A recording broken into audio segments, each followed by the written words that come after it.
Muchas gracias al Senam por la invitación. Voy a ser muy corto para dejar preguntas. Esto es un poco lo que hacemos, de dónde venimos y hablar un poco de metrología, que es algo que hemos notado. Entonces, em, Megaflux es una empresa que se dedica a ofrecer soluciones. ¿Por qué hablamos? Porque empezamos haciendo taxis, conversiones, después camiones, pero nos dimos cuenta de que le entregas el carro al cliente y no lo puede usar porque no lo puede cargar. Y en vehículos comerciales, este problema es poco más difícil porque estamos hablando de vehículos grandes que requieren una capacidad de carga un poco más rápida. Nosotros nacemos porque Potencia Industrial, que es una empresa mexicana que tiene más de 70 años, es la única empresa en el país que diseña, fabrica, bueno, ensambla y prueba motores y generadores eléctricos de alta eficiencia y sabíamos diseñar sistemas eléctricos de alto voltaje, entonces aprovechamos esa capacidad para ponerlo en vehículos que mueven en las calles.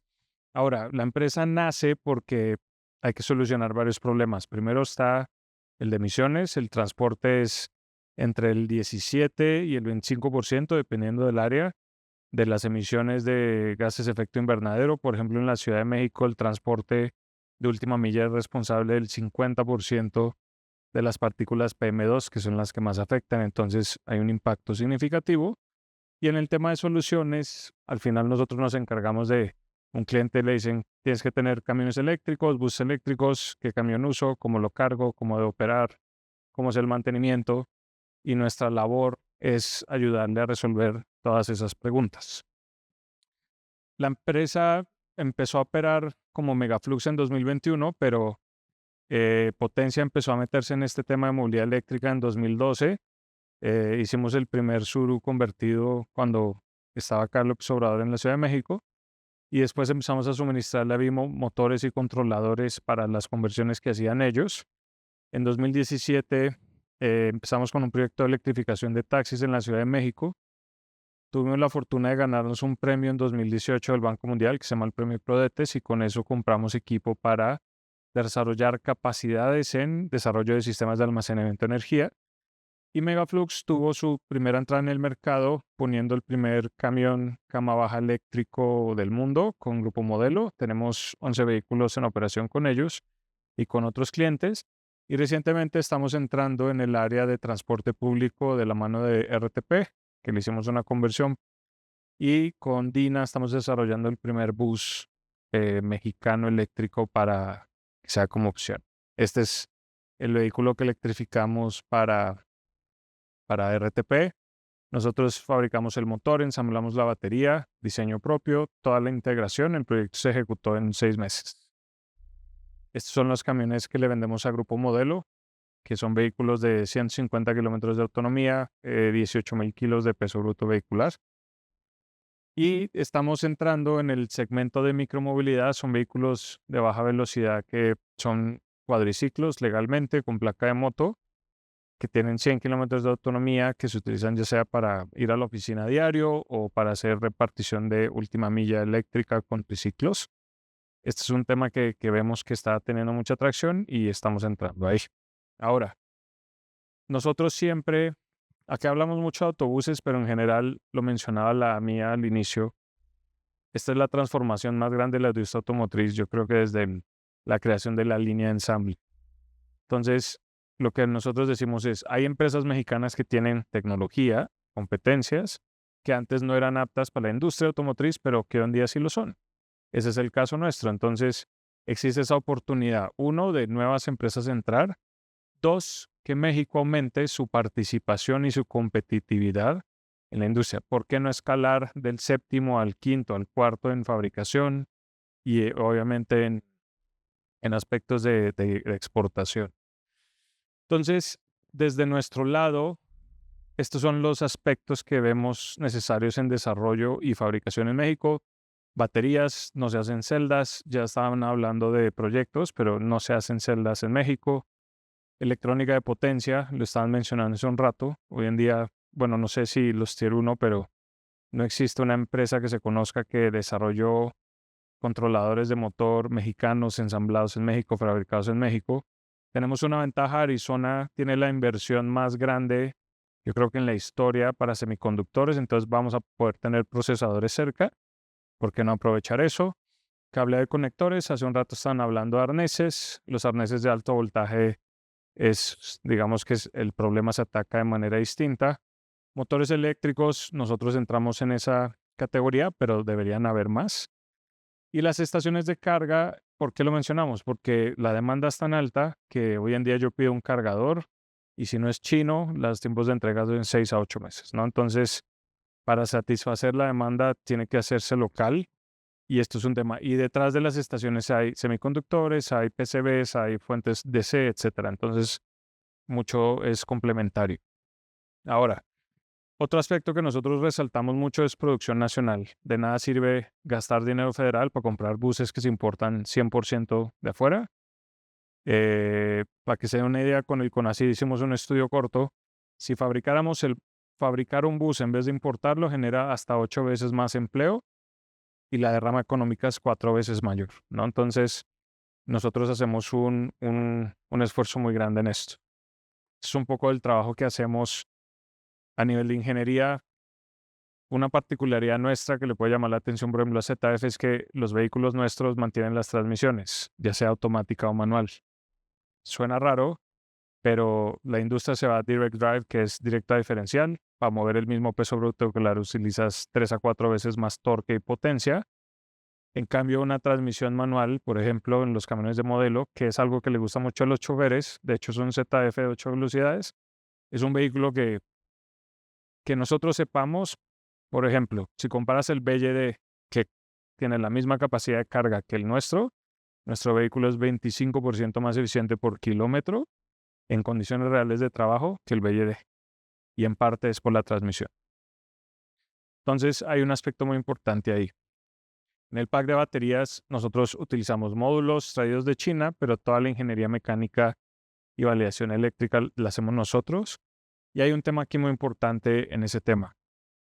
Y en el tema de motores, una idea de cómo atacamos el problema es, si mantenemos la transmisión, el diésel tenía una curva de torque-potencia ya existente, nosotros diseñamos y fabricamos un motor de imanes permanente que tiene la misma relación. Ahora, me voy a enfocar en esto porque el tema de telemática va a ser clave. La data en vehículos eléctricos dice mucho más que la de un vehículo de combustión.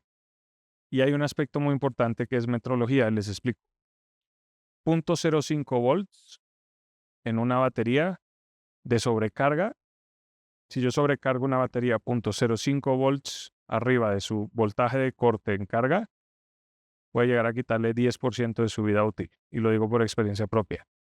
En una prueba de ciclado en los packs, nosotros utilizamos la señal de CAN bus del BMS, porque si ustedes ponen 200 baterías acá conectadas en serie, el límite no es el voltaje de todo el pack, sino el de una sola celda. Ya el BMS verifica que no excedamos el voltaje en una sola celda. Pero la comunicación entre el ciclador de baterías y el BMS se perdió y no habíamos puesto una protección. Y sobrecargó una celda a 3.71 volts. Paramos la prueba, etcétera. Después, ¿qué nos tocó? Hacer una prueba de carga-descarga completa y la batería tenía 10% menos de capacidad. ¿Por qué? No es que todas las celdas se dañaron, sino que esa celda perdió 10% de capacidad y el pack ahora es limitado por el eslabón más débil. Y ahí hablamos ahora de precisión. Estamos hablando de 0.05. Ustedes van y compran un multímetro en Home Depot y mide con 2 dígitos de precisión. En celdas necesitamos al menos 3 o 4, ¿no? Entonces, ¿cómo fabricamos BMS en miles que todos sean capaces de medir en precisiones de 5 o 6 dígitos en el vehículo y que sean constantes y que en el tiempo mantengan esa precisión? ¿Por qué? Porque volvemos a lo mismo. Si estoy midiendo 0.05 volts, 0.1 volts de diferencia en una sola celda, puede que el voltaje esté bien, pero esté midiendo mal, pero le estoy quitando rango a mi vehículo. ¿Por qué? Porque esa celda no la puedo, es sobredescargar, ¿no? Entonces, hay un papel muy importante acá. ¿Qué resaltamos? Uno, no existe normatividad en prueba de baterías mexicana, o sea, no existen NOMS mexicanas ya sea basadas en IEC o SAE o etcétera. Eso es súper importante. 2, tampoco lo existen vehículos, lo están hablando en la mañana. 3, obviamente es muy nuevo, digamos, los equipos que tenemos nosotros y seguramente tienen otros.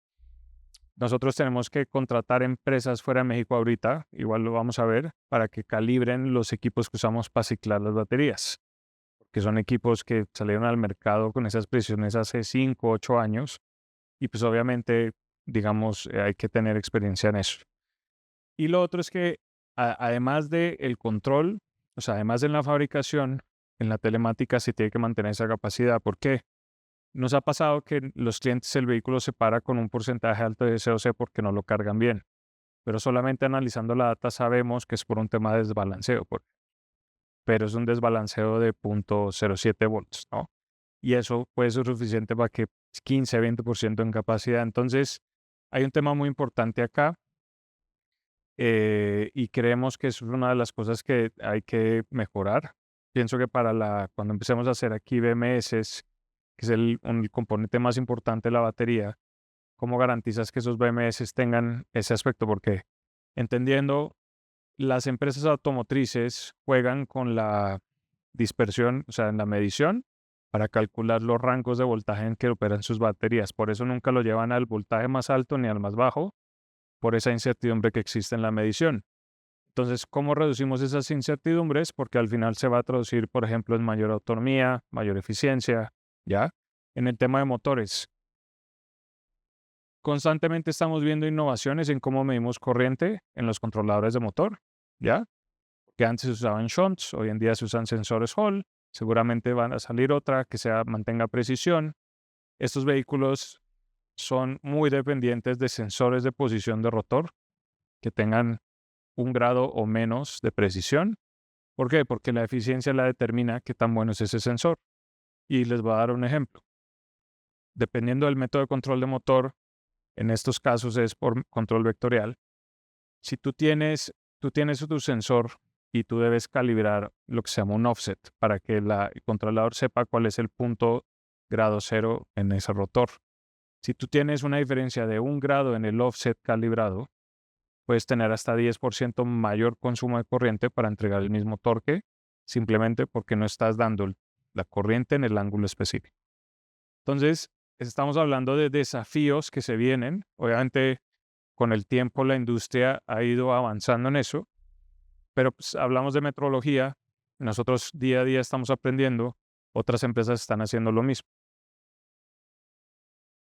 Em, un poco para que se den una idea en el aspecto comercial, nada más para que sepan, si un camión eléctrico a uno diésel es 80% de ahorro en el coste de combustible por kilómetro, 75% de ahorro en mantenimiento. Por ejemplo, un camión de grupo modelos deja de emitir 16 toneladas de CO2 al año y se ahorra casi 8.000 litros de combustible. Un bus puede llegar a ser 20, 25.000. Entonces sí existe ese beneficio y es clave. Bueno, finalmente les dejo a preguntas. Les agradezco mucho su tiempo y gracias.